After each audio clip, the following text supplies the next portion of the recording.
నమస్కారం. ఇప్పుడు జరగబోయే ఈ విశ్లేషణ ఇంతకు ముందు మాట్లాడిన గోపి గారు మళ్ళీ ఇప్పుడు మన స్టూడియోకి వచ్చి ఉన్నారు.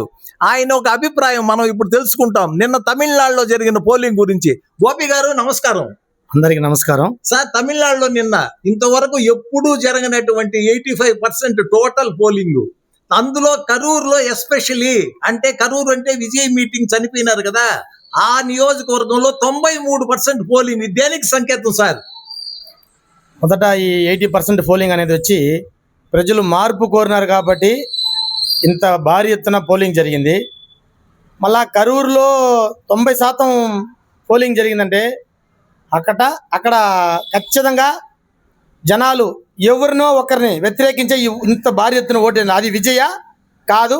అక్కడ మన కరూరు 10 రూపాయలు అంటే 10 రూపాయలు బాలాజీ, ఆయన పేరు సెందిల్ బాలాజీ అనే అతనికి వ్యతిరేకంగా వేశారని ఆఫ్టర్ ఎలక్షన్ పోలింగ్ డేట్ తర్వాత మనం తెలుస్తుంది మనకి. Okay sir. తర్వాత ఇప్పుడు నిన్న జరిగిన పోలింగ్ కు ఇప్పుడు అధికారంలో ఉండే డిఎంకే పార్టీ రవాణా సౌకర్యం అంటే బస్సులు ఇవన్నీ చాలా కల్పించలేని దానివల్ల ఎవరు పోలింగ్ లేకుండా పోయినారు.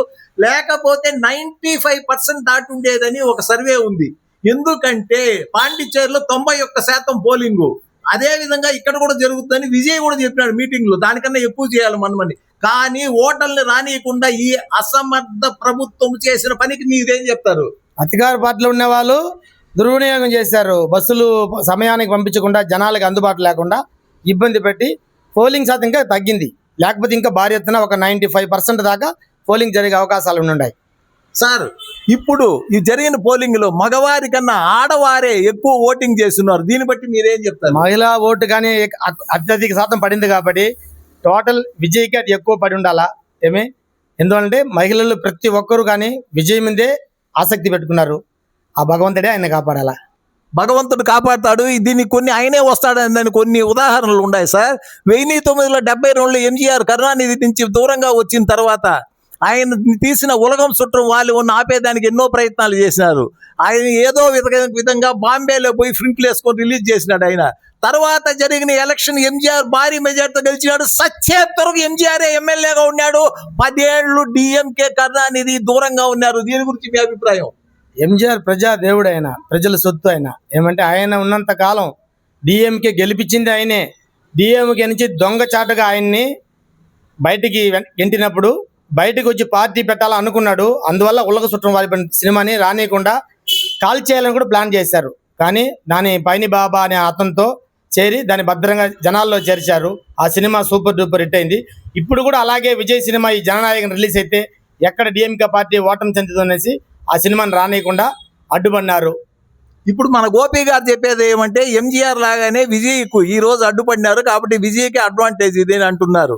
తర్వాత ఇదే డిఎంకే వారు జయలలితని అసెంబ్లీలో చీరపట్టి లాగి 10 ఏళ్ళు ఉరువులే మళ్ళీ అధికారం. జయలలితనే 2 సార్లు గెలిచింది, అడ్రస్ లేకుండా పోయినారు. ఈ యొక్క అతన్ని దురుసు ప్రవర్తనకు మీరేం చెప్తారు? అది చీరలాగింది దురైమురుగను.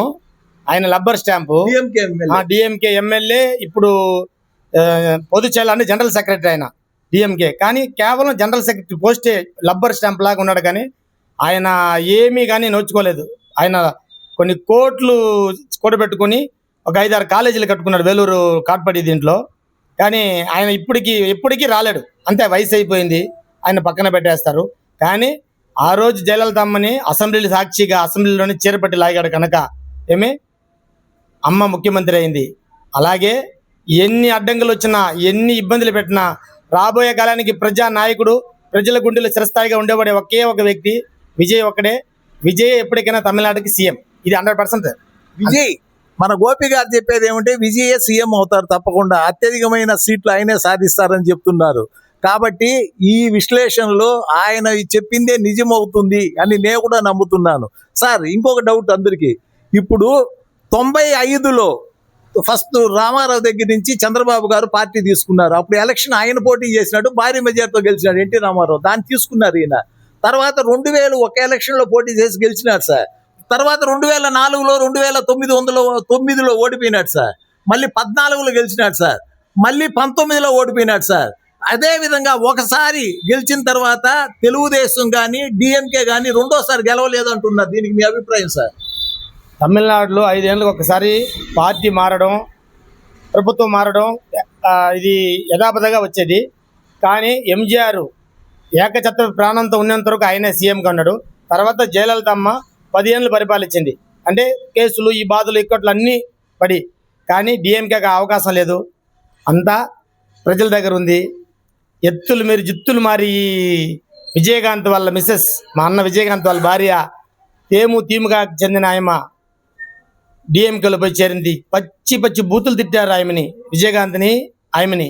అలాంటి పార్టీలతో పొత్తు పెట్టుకునింది ఆయమ. తర్వాత బీజేపీ వద్దని చెప్పి అన్నవాళ్ళు ఈ ఏడీఎంకే వాళ్ళు వాళ్ళతో పొత్తు పెట్టుకున్నారు. నా కార్యకర్త, నా జెండా తప్ప ఇంకొకటి జెండా మోయకూడదని ఏకైక వ్యక్తి విజయ్. ఎప్పటికైనా ప్రజల గుండెలు స్థిరస్థాయిగా ఉండిపోతాడు. విజయ్ ఒక మంచి లీడర్ అవుతారని నా కోరిక సార్, నా నమ్మకం. సార్, మన చంద్రబాబు నాయుడు గారు 10 రోజుల ముందు తమిళనాడుకి వెళ్ళి ఆయన మీరు అన్నా డిఎంకే బీజేపీ కూటమికి ఓటేయండి, మీరు విజయ్కి పాలించలేడు అన్నాడు. దానికి విజయ్ కూడా సమాధానం ఇచ్చినాడు. చంద్రమ అంకుల్, నా జోలికి నువ్వు రావద్దు అంకుల్, నువ్వు అసలు పవన్ కళ్యాణ్ లేకపోతే నువ్వే లేదు సీఎంగా, అసలు నువ్వు వచ్చి ఇంకొకరిని చెప్పేది ఎందుకు అన్నాడు అతను విజయ్. దీని గురించి మీ అభిప్రాయం ఏమి? ఆయన ఎన్డీఏ కూటమిలో ఉన్నాడు కాబట్టి ఆ కూటమి మాట మేరకు ఆడ పోయి ఆయన క్యాన్వాసింగ్ చేశారు. తమిళనాడు జనాలు మనసులో ఉండేది ఎవరికి తెలియదు, ఎవరికి చెప్పరు.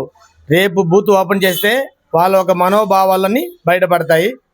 ఎలక్షన్ ఎన్నికలు రిజల్ట్ తర్వాత మనం మాట్లాడతాం సార్. Thank you. మన గోపి గారు చెప్పినట్టు తమిళనాడు రాష్ట్రము మీరు కావాలంటే గూగుల్లో చెక్ చేసుకోండి, అర్బనైజ్డ్ ఏరియా 45% ఉంది.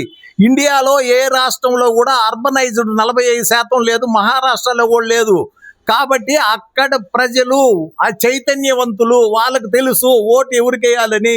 చెన్నైలో ఆటోమొబైల్ హబ్, సేలంలో స్టీల్ అండ్ సిల్వర్ హబ్, కోయంబత్తూరులో మోటార్స్ అన్ని అక్కడే తయారు చేస్తారు, శివకాశిలో టపాసులు, పేపర్ వర్క్స్ అంతా అక్కడే జరుగుతుంది. ఇవన్నీ మన ఇండియాకే ఫేమస్.